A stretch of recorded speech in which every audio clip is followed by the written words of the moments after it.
the first thing I wrote here was prerequisites for receiving Quranic guidance for believers. Now, the first item there is your moral compass is still intact.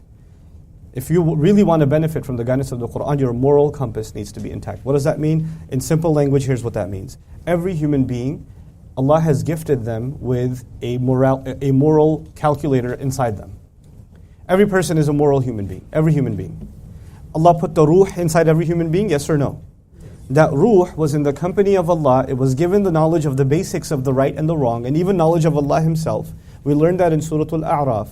Because every human being, doesn't matter if they're born in a Buddhist family, or they're born in an Atheist-Agnostik family, or they're born in a Christian family or a Muslim family, it doesn't matter. All human beings are gifted with a certain basic sense of decency.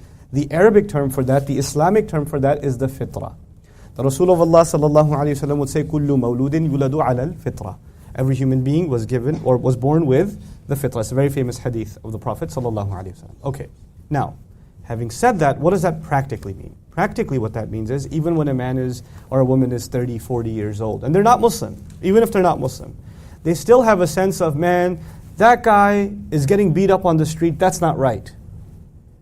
Or these people stole money and didn't give it back, that's not correct.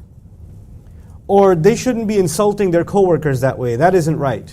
They have a sense of justice inside them. It didn't come from necessarily even their, actually you go across cultures, it's not even from the upbringing. If you go across cultures, different cultures, you'll find everybody has a sense of justice. Everybody has a problem with injustice. Everybody has respect for the truth. Everybody has a disgust for lying. Even if they may be engaged in lying once in a while themselves, if you were to ask them, do you think lying is wrong? Overwhelmingly, what are people going to say? Yeah. You know what that means? That their moral compass is still intact. There's some part of that fitrah is still alive in there. Okay. Now, I wrote on top for believers. You see that? Prerequisites for receiving Quranic guidance for believers. I put a qualification there. So it kind of raises an interesting question. How could you be a believer, a Muslim, and your moral compass is not intact? Why would I put that there? Because it's possible. It's possible that somebody's Muslim and they've lost their moral compass. They don't have a conscience anymore. It's very possible. It's actually possible that they have a lot of knowledge of the religion and they have no decency left. That's possible too. Allah talks about that problem in the Quran. On the outside a believer, on the inside something filthy, something disgusting. That does happen. Okay. So now how do you and I know that our fitrah is still intact?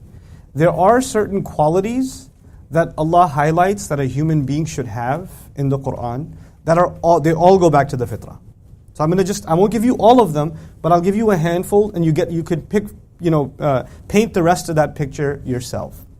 Gratitude is a quality that a person should have if they have their fitrah intact. Now let's test that a little bit. If somebody does something nice for you, you're at the airport, you dropped your bag, somebody picked it up and handed it to you. What's at the very least, if you're half decent a human being, what are you going to do? Thank you. Do you have to be Muslim for that? No. So a sense of gratitude comes with being decent. You understand that? So gratitude is a fundamental quality of the fitrah, one of them. Okay. Thinking is a quality of the fitrah. To be able to think and process, that's a human gift that Allah has given us. Patience, kindness. These are qualities that good people have. And these are qualities that Allah highlights in the Quran, or no? He does. As a matter of fact, in many cases He highlights that Allah loves people that are grateful. Allah loves people that are patient. He wants you to become people that think. So the things Allah wants you to become, or the things that Allah loves, are actually pretty much all qualities that we were already given as part of our fitrah. They were supposed to be inside of us already. You with me so far? Okay. So if a person has a really big patience problem, or they're not grateful for anything, they have a hard time being grateful. It's very hard for them to say thanks. It's very hard for them to be humble. Humility is another actually fundamental quality of the fitrah. And humility has many levels, but the first of them is to be able to admit your mistakes, to be able to admit you're wrong, or you're not the best, or to be able to admit someone's doing a better job than you are, right? Some people have a really hard time with that, to be able to admit their mistake. So if your fitrah is not intact, then you're going to have a hard time with the Quran.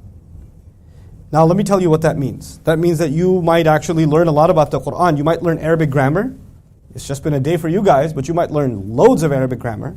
You might actually study 10 or 20 tafasir at one time, but you still won't get guidance out of it because fitrah isn't there.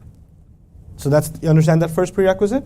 Okay? So that's something very internal. Like we have to kind of really gauge ourselves where we are to be able to benefit from this first prerequisite. The second is that you're approaching it as a seeker, not a critic. This is a really important one.